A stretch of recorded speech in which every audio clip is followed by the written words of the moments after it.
Good evening friends, मैं हूं Vipin Dwivedi and your most welcome in my YouTube channel the brain spark. दोस्तों, हमारा topic चल रहा है टेंस, जिसके अंतर्गत हमने present tense and past tense के सारे कॉन्सेप्ट पढ़ लिए हैं। आज का हमारा टॉपिक रहेगा फ्यूचर टेंस, जिसके अंत में लास्ट में आपको क्या दिखता है, ग वर्ड। फॉर एग्जाम्पल, वह पढ़ रहा होगा, मैं 4 दिन से खेल रहा हूँगा। लास्ट में आपको क्या दिख रहा है, ग वर्ड दिख रहा है। आइए देखते हैं फ्यूचर टेंस के अंतर्गत कौन कौन से कॉन्सेप्ट आते हैं। प्रेजेंट और पास्ट की ही बात, इसमें भी 4 तरह के सेंटेंस होते हैं और 4 टेंस होते हैं। Future indefinite, future continuous, future perfect and future perfect continuous.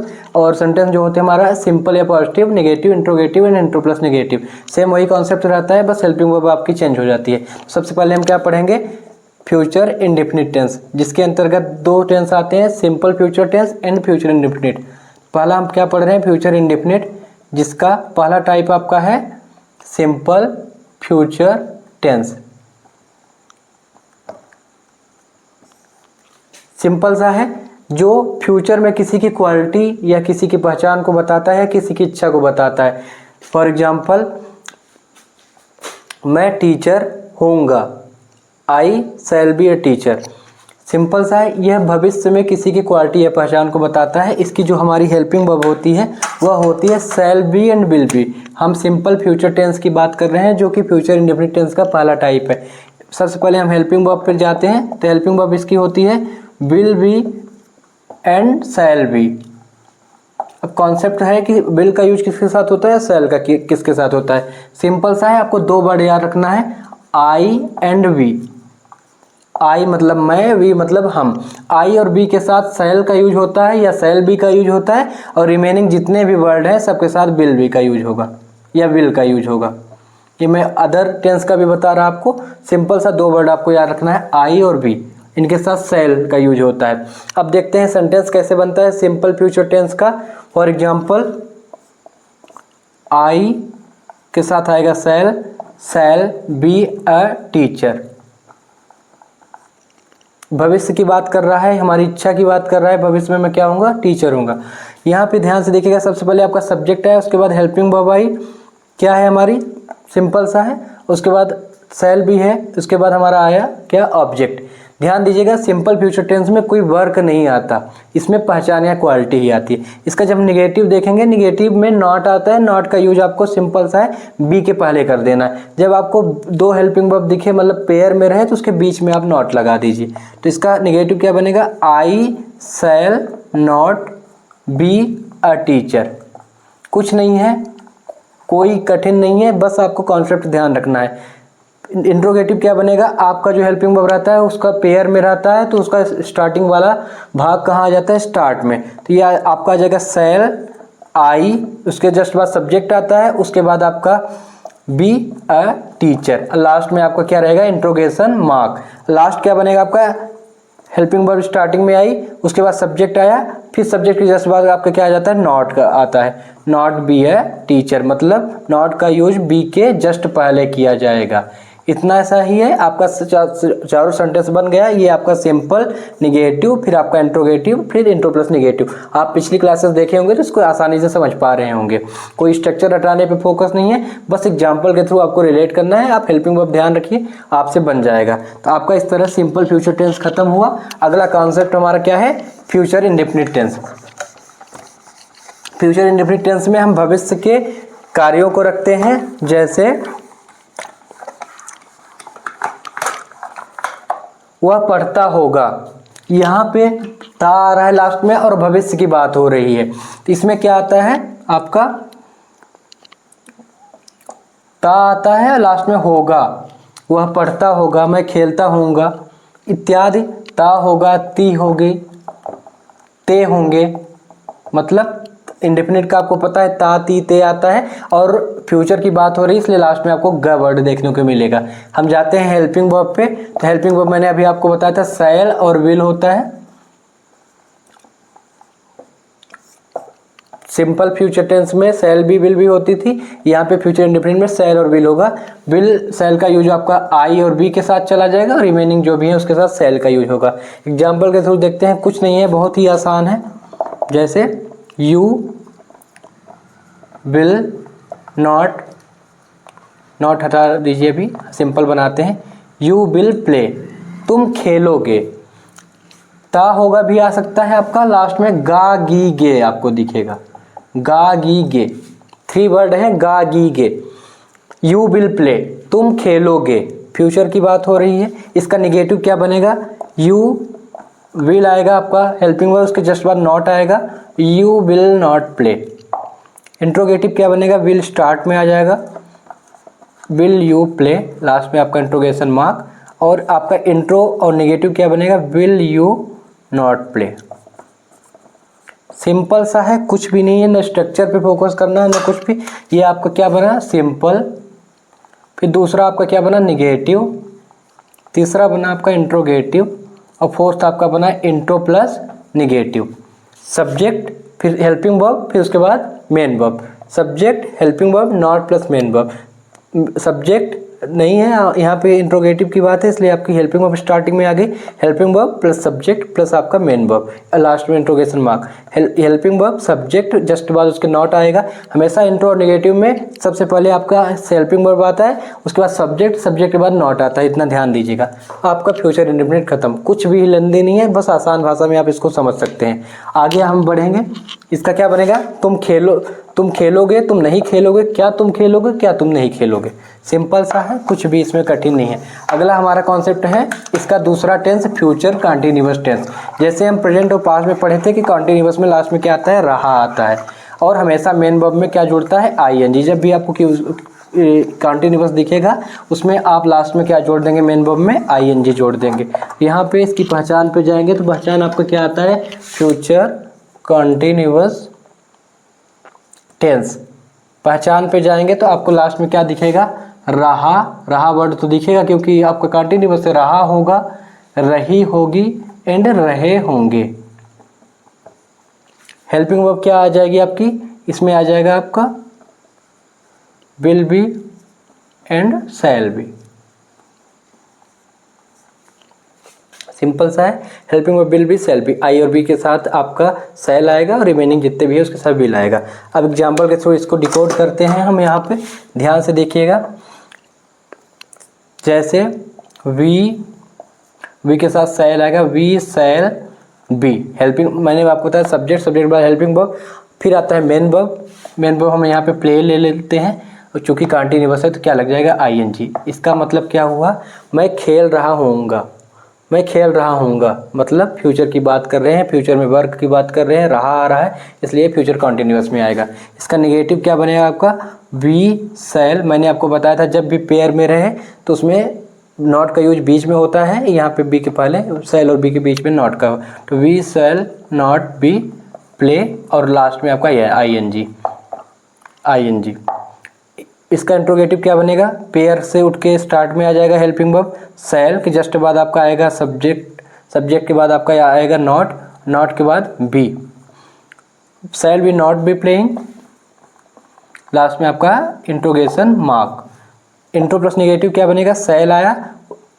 अच्छा, मैंने यहाँ पे इंट्रो और नेगेटिव दोनों बना दिया था, अगर आपको यहाँ से नहीं समझ में आता ये नॉट यहाँ से हटा दीजिए। शैल बी प्लेइंग, शैल के बाद सब्जेक्ट, सब्जेक्ट जस्ट बाद बी, क्योंकि पेयर में था, पेयर से इंट्रोगेटिव में हमेशा उठ के एक ही भाग आता है।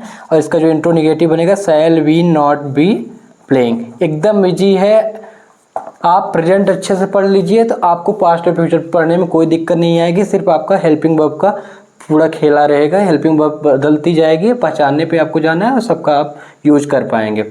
ये आपका कंटिन्यूअस हो गया, फ्यूचर कंटिन्यूअस। हम खेल रहे होंगे, हम नहीं खेल रहे होंगे, क्या हम खेल रहे होंगे, क्या हम नहीं खेल रहे होंगे। आगे बढ़ते हैं, अगला कॉन्सेप्ट हमारा है फ्यूचर परफेक्ट टेंस। परफेक्ट में की जब भी हम बात करते हैं तो इंडी सेंटेंस में आपको क्या देखने को मिलता है, चुका वर्ड। चुका वर्ड आपको देखने को मिलेगा। और अगर इंग्लिश सेंटेंस की बात करें तो मेन वर्ब का कौन सा फॉर्म लगा रहता है, थर्ड फॉर्म लगा रहता है। ये आपका पहचान है। जब भी हम फ्यूचर परफेक्ट टेंस की बात करें, फ्यूचर परफेक्ट टेंस पहचानने में जाएंगे तो चुका आएगा, लास्ट में होगा तो आएगा ही, क्योंकि फ्यूचर की बात कर रहे हैं। चुका होगा, चुकी होगी एंड चुके होंगे। हेल्पिंग वर्ब पे जाएंगे, सिंपल सा है, शैल विल कॉमन रहता है फ्यूचर टेंस के सारे कॉन्सेप्ट्स में, सारे सेंटेंस में शैल और विल, और इनके साथ क्या जुड़ जाता है, हैव। तो shall have and will have, shall का यूज आई और बी के साथ, रिमेनिंग के साथ विल हैव का यूज होगा। एग्जाम्पल के थ्रू हम इसको डिकोड करते हैं, बढ़िया आसान भाषा में हम समझेंगे। जैसे ही के साथ क्या लगेगा, विल, तो ही विल हैव गॉन।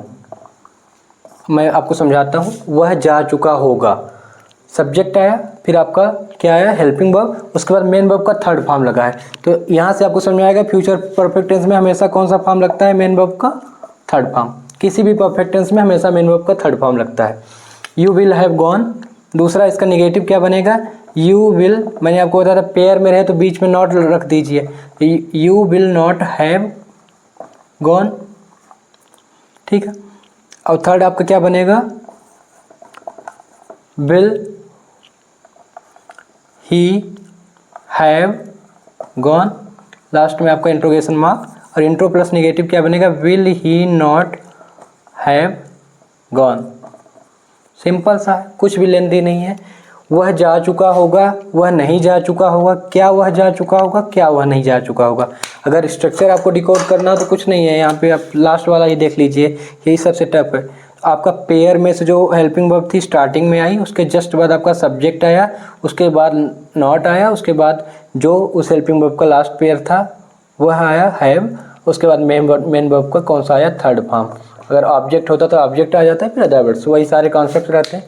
बिल्कुल ईजी है, आसानी तरीके से आप कर पाएंगे इसको। लास्ट हम चलते हैं इसके, लास्ट हमारा क्या होता है, future perfect continuous tense. Perfect continuous tense की विशेषता क्या होती है, रहा होगा, रही होगी, रहे होंगे। एंड परफेक्ट कंटीन्यूअस टेंस हम किसी भी टेंस का पढ़ें उसमें टाइम आपको दिया रहता है, जैसे 4 दिन, 5 दिन, 6 दिन, 2 हफ्ते, सोमवार, मंगलवार, सुबह, शाम इत्यादि कॉन्सेप्ट्स कहाँ आएंगे, परफेक्ट कंटीन्यूअस टेंस में। तो हम फ्यूचर परफेक्ट कंटीन्यूअस टेंस की बात कर रहे हैं यहाँ पे, फ्यूचर परफेक्ट कंटीन्यूअस टेंस। पहचान पे जाएंगे तो क्या आ जाएगा आपका, रहा होगा, क्योंकि कंटीन्यूअस का जो था सेम वही रहेगा, रहा होगा, रही होगी, एंड रहे होंगे। और सबसे बड़ा इसमें कॉन्सेप्ट क्या रहता है, समय दिया रहता है, टाइम के साथ यह चलता है। कोई भी परफेक्ट कंटीन्यूअस टेंस क्या है, मतलब कि यह टाइम के साथ चलता है। पहचान इतनी हो गई। इसकी हेल्पिंग वर्ब क्या हो जाती है, विल और शैल। मैंने आपको बताया कि सब में कॉमन रहता है, तो विल एंड शैल इसमें भी आएगा, और साथ में क्या जुड़ जाता है, हैव बीन, हैव बीन, तो will have been and shall have been. इतना सा है बेसिक सा। आई और बी के साथ आपका शैल चला जाएगा, और रिमेनिंग के साथ आपका विल हैव बीन चला जाएगा। और इसमें किसी भी परफेक्ट कंटीन्यूअस में किसका यूज होता है, सिंस एंड फॉर का। निश्चित समय के लिए सिंस का यूज होगा जो फिक्स टाइम रहता है, और अनिश्चित समय के लिए फॉर का यूज होगा। एग्जाम्पल के थ्रू हम इसको डिकोड करते हैं, आसान तरीके से समझिएगा, बिल्कुल लेंदी नहीं है। एक एग्जाम्पल हम लेते हैं, राम विल, क्योंकि राम के साथ विल आएगा, मैंने बताया था आई और बी दो ही वर्ड है जिसके साथ शैल जाता है, तो राम विल, पूरी हम हेल्पिंग वर्ब लिखेंगे, विल हैव बीन, क्योंकि कंटीन्यूअस है तो मेन वर्ब में क्या लगेगा, आईएनजी।